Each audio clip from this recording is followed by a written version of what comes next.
ஹல்லேலூயா. கர்த்தருடைய பரிசுத்த நாமத்திற்கு மகிமை உண்டாவதாக. இந்த நாளிலும் கூட நாம் தியானிக்க இருக்கக்கூடிய வேத வசனமானது மத்தேயு புஸ்தகத்தினுடைய 7ஆம் அதிகாரத்தில்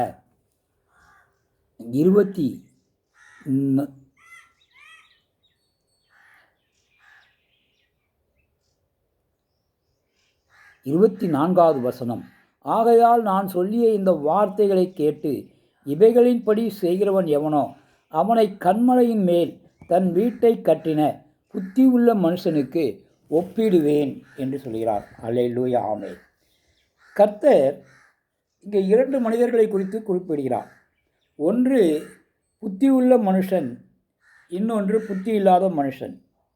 புத்தியுள்ள மனுஷனும் புத்தி இல்லாத மனுஷனும் ஒரு வீட்டை கட்டுகிறார்கள். இருவரும் வீடு ஒன்றாகவே இருக்கிறது, நன்றாகவே இருக்கிறது. ஆனால் ஒரே ஒரு வித்தியாசம், ஒன்றுக்கு அஸ்திவாரம் நன்றாக உள்ளது, ஒன்றுக்கு அஸ்திவாரம் இல்லாமல் கட்டப்பட்ட வீடு. புத்தி உள்ள மனிதன் அஸ்திவாரம் உள்ள வீட்டை கட்டியிருக்கிறான். புத்தி இல்லாத மனிதனோ அஸ்திவாரம் சரியில்லாத வீட்டை கட்டியிருக்கிறான். 2 பேருமே இந்த ஓமையாகவே கர்த்தர் இதை சொல்லுகிறார்.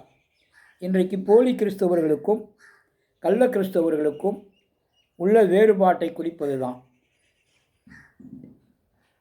நல்ல கிறிஸ்தவர்களை புத்தியுள்ள மனுஷனுக்கு ஒப்பிடுகிறார். ஏனென்றால் என்னுடைய வார்த்தைகளை கேட்டு அவைகளுக்கு கீழ்ப்படிந்து நடக்கிறவன் என்று சொல்லுகிறார். அதே போல் போலி கிறிஸ்தவர்களையோ அல்லது கள்ள கிறிஸ்தவர்களையோ தன்னுடைய வார்த்தைக்கு கீழ்ப்படியாமல் அவர்களாகவே ஒரு அஸ்திவாரத்தை போட்டு கட்டுகின்ற வீடை பார்க்கின்றோம். ஆகவே எந்த ஒரு வீட்டுக்கும் அஸ்திவாரம் என்பது யார் என்றால், ஆழமாய் தோண்டி கற்பாறையின் மேல் அஸ்திவாரம் போட்டு வீடு கட்டினான் என்று சொன்னாலும், 2வது மனிதன் அஸ்திவாரம் இல்லாமல் மண்ணின் மேல் வீடு கட்டினான் என்று சொன்னாலும், நாம் ஆழமாய் தோண்ட வேண்டியது கிறிஸ்துவுக்குள் ஆழமாய் வசனத்தை ஆராய்ந்து வேதத்தை தியானித்து கற்பாறையின் மேல் அஸ்திவாரம் போட்டு என்று அதை நன்றாக மனதிலே நிலைநிறுத்தி இருப்பவன் தான் அஸ்திவாரம் போடப்பட்டவன். அவன் கிறிஸ்துவின் வசனங்களை கை கொண்டிருக்கின்றவனாக இருக்கிறான். இந்த ஓமைகளிலிருந்து நாம் அறிந்து கொள்வது, சத்தியத்தை அறிந்து கொண்ட உண்மை கிறிஸ்தவனுக்கும் சத்தியத்தை அறியாத போலி கிறிஸ்தவனுக்கும் உள்ள வித்தியாசத்தை இதன் மூலம் தான் அறிய முடியும். வேறு எந்த விஷயத்திலுமே அதை அறியவே முடியாது. ஆமென், அல்லேலூயா. இருவரும் பார்ப்பதற்கு ஒன்றாகவே இருப்பார்கள், இருவரும் கிறிஸ்தவர்களாகவே தோன்றுவார்கள், இருவரும் தேவனை வணங்குவார்கள். ஆனால் ஒன்று உண்மை, இன்னொன்று போலி. போலியானது ஆடுகளை போலவே இருக்கும், ஆனால் ஆட்டுத்தோல் போர்த்திய ஓனாய். அவர்களுடைய குறிக்கோள் எல்லாம் இச்சைகளுக்கு உட்பட்டது, பொருளாசைக்கு உட்பட்டது.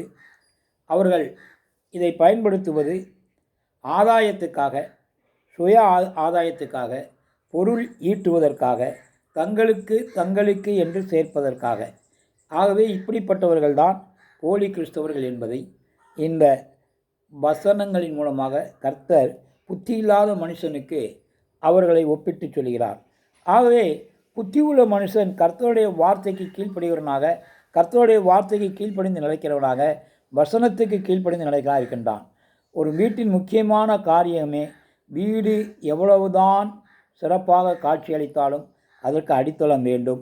ஆகவே ஒரு மனிதனுடைய வாழ்க்கை எந்த அளவுக்கு நன்றாக இருப்பதாக காட்டினாலும் அந்த மனிதன் கிறிஸ்து என்ற அடித்தளத்தை பெற்றிருப்பான். ஆனால் அவன் நிலையாக நிற்பான், இல்லை என்றால் நிலையற்று போவான் என்பதை தான் இந்த வேத வசனம் இன்றைக்கு நமக்கு வெளிப்படுத்தியிருக்கிறது.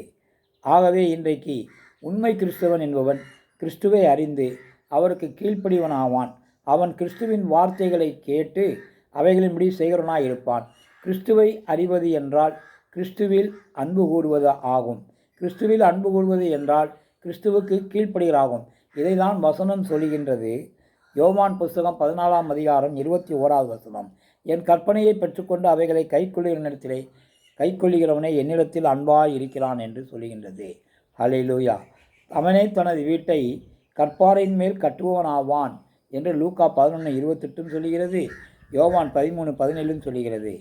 ஆகவே நாம் இந்த 2 வீடுகளையும் பாகுபடுத்தி அறிவது எப்படி என்பதை நாம் அடுத்த வசனத்திலே தியானிக்கலாம்.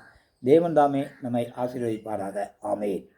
எங்கள் அன்பின் பரலோக பிதாவே, நல்ல ஆண்டவரே, கிருபையும் மகா இரக்கமும் உருக்கமும் உடையவரே, கர்த்தார் அப்பா, புத்தி உள்ள மனுஷனாக இருக்க தேவனை கிருபை பாராட்டினதுக்காக உங்களுக்கு நன்றி ஆண்டவரே.